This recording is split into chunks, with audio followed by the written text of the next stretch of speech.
పెళ్ళైనా పండగైనా వేడుక ఏదైనా పట్టుచీరల ప్రత్యేక వేదిక వారాహి సిల్క్స్. సాంప్రదాయానికి సౌందర్యానికి వారధి. నాకు తెలుగులో అమ్మాయిలు వచ్చి సినిమా చేయట్లేదని చాలా బాధగా ఉంది. అంటే ఎందుకు అంటే నేను మొన్న ఒక అవార్డ్ ఫంక్షన్కి వెళ్తే కొన్ని సంవత్సరాల క్రితం అవార్డ్ ఫంక్షన్లో కూర్చుంటే మలయాళం అమ్మాయిలు చక్కగా వస్తున్నారు, అవార్డు తీసుకుంటున్నారు, వాళ్ళు మలయాళంలో థ్యాంక్స్ చెప్తున్నారు, మలయాళంలో మాట్లాడుతున్నారు. వెళ్తే మళ్ళా తమిళ అమ్మాయిలు వెళ్తున్నారు, పైకి వెళ్తున్నారు, వాళ్ళు బెస్ట్ యాక్టర్ అవార్డ్స్ కొడుతున్నారు, వాళ్ళు స్పీచ్లు మాట్లాడుతున్నారు, వాళ్ళు తమిళ్లోనే చెప్తున్నారు, కిందకు వస్తున్నారు. ఆఖరికి కన్నడ అమ్మాయిలు కూడా పైకి వెళ్తున్నారు. నేను కన్నడలో కూడా బయట యాక్టర్స్ ఉంటారేమో అనుకున్నాను, కాదు వాళ్ళు కూడా వెళ్తున్నారు, చక్కగా ఎంత బాగా కన్నడ మాట్లాడుతున్నారు. కేజీఎఫ్ అమ్మాయి తీసుకుంటున్నాను చూసి టక్ కన్నడ మాట్లాడుతున్నారు.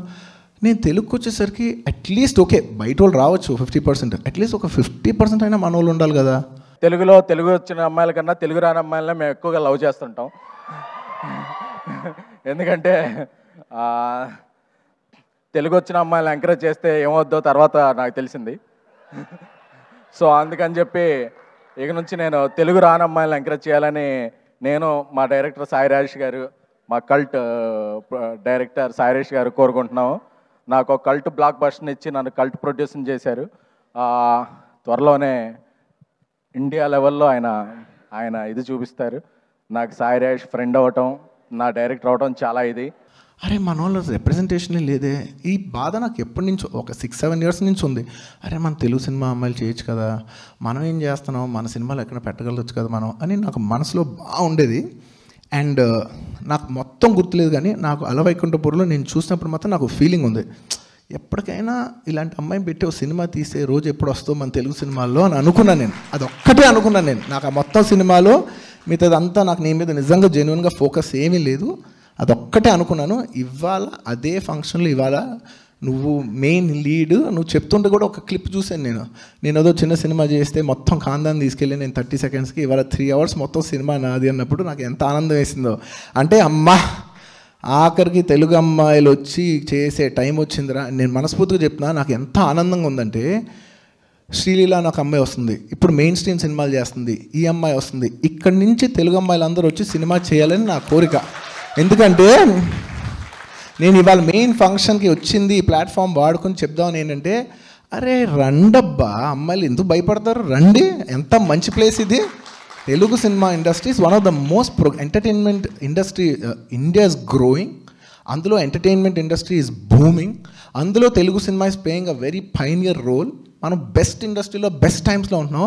ఇంకా కొంతమంది ఓల్డర్ సెక్షన్ పీపుల్ కానీ ఏదైనా డౌట్ ఉంటే మాత్రం మీ డౌట్ తీసుకుని మీ పిల్లలు మీరు పంపించండి. అమ్మాయిలు మీరు వచ్చేయండి, ఫస్ట్ సినిమాలకి వచ్చి చేయండి. మీ పేరెంట్స్ని కుదిరితే మీ పేరెంట్స్ని కన్విన్స్ చేసి రండి. కన్విన్స్ అవ్వలేదా, చాలా మంది ఆల్రెడీ ప్రూవ్డ్ గర్ల్స్ అలా వాళ్ళ పేరెంట్స్ కన్విన్స్ అవ్వకపోయినా కూడా వచ్చి చేసిన తర్వాత ప్రూవ్ అయిన తర్వాత they all are very convinced and very happy about their kids decisions. అలాగా చాలా అమ్మాయిలు ఇవాళ నిజంగా తెలుగు సినిమాలకు వచ్చి చేయాలని మనస్ఫూర్తిగా కోరుకుంటున్నాను. ప్లీజ్ రండి, you are welcome here and it will be a lot of joy. ఎందుకంటే నేనేమి బయట వాళ్ళకి అగెయిన్స్ట్ ఏం కాదు. ఐ యామ్ ఫర్ ఎవరి లాంగ్వేజ్లో వాళ్ళు చాలా బ్యూటిఫుల్గా ఉంటారు. నేను రేపు తమిళ సినిమా చేస్తే 100% అందరు తమిళంలో పెట్టనే అంట, తెలుగు సినిమా చేస్తే అందరు తెలుగులో పెడదాం అంట. సో మన లాంగ్వేజ్లో ఉండే బ్యూటీ, అసలు నువ్వు డిక్షన్ మాట్లాడుతూ ఉంటే, తెలంగాణ మాట్లాడుతుంటే ఎంత ముద్దుగా ఉంది, అది సినిమాకి ఎంత ఉపయోగపడింది, అది ఎంత రియల్ ఫీలింగ్ తీసుకొచ్చింది సినిమాకి, ఎంత బాగా చేసావు. నేను నిజంగా మనస్ఫూర్తిగా కోరుకుంటున్నా నువ్వు బెస్ట్ యాక్టర్స్ అవార్డు ఈ 2023 కొట్టాలని నా కోరిక. ఎందుకంటే ఒక్కసారి నీలాంటి అమ్మాయి కొడితే చాలామంది అమ్మాయిలకి ఇన్స్పిరేషన్ వస్తుంది, లేదు మేము కూడా కొట్టచ్చు, మేము కూడా వస్తాం, తను చేయగలితే నేను చేయగలుగుతా, ఈ కాంపిటేటివ్ స్పిరిట్ వస్తుంది. అది స్టార్ట్ అవ్వాలి. అబ్బాయిలే కాదు, అబ్బాయిలు అందరూ ఆల్ ఏజ్ గ్రూప్స్. ఇప్పుడు నేను హీరోగా చేయలేను, నా వయసు 55 అయిపోయింది, లేకపోతే 40 ఏళ్ళు అయిపోయింది అని మాత్రం మీరు అందరూ ఎక్కడ ఆగద్దు, అందరూ రండి. ఎందుకంటే అలాంటి క్యారెక్టర్ యాక్టర్స్ కూడా పిచ్చ డిమాండ్ ఉంది. అసలు లేక చచ్చిపోతున్నాం మేము. సుకుమార్ గారు నేను మాట్లాడుకుంటున్నాం, ఏంటి ఎక్కువ మంది సినిమాకి రావట్లేదు, డబ్బింగ్ ఆర్టిస్ట్ మంచి వాళ్ళు దొరకట్లేదు. Please everybody welcome to Telugu film industry. It is progressing. Please come, me auditions పంపించండి. ఓన్లీ పిల్లలు అయితేనే స్టార్లు అవుతారు కాదు, రావు రమేష్ లాంటి ఏజ్లో ఉన్న వాళ్ళు కూడా ఆ ఏజ్లో కూడా స్టార్స్ అవ్వచ్చు. ఆ ఏజ్ ఉన్న క్యారెక్టర్స్ కూడా చాలా రెస్పెక్ట్ ఉంటుంది సొసైటీలో అని ప్రూవ్ చేసే బోల్డంత ప్రూఫ్ ఉంది. సో మీరు అందరు రావాలని మనస్ఫూర్తిగా కోరుకుంటున్నాను. నేను ఈవెంట్ని ఈ విషయం చెప్పుతానికి వాడుకుందామని నేను యాక్చువల్లీ వచ్చా.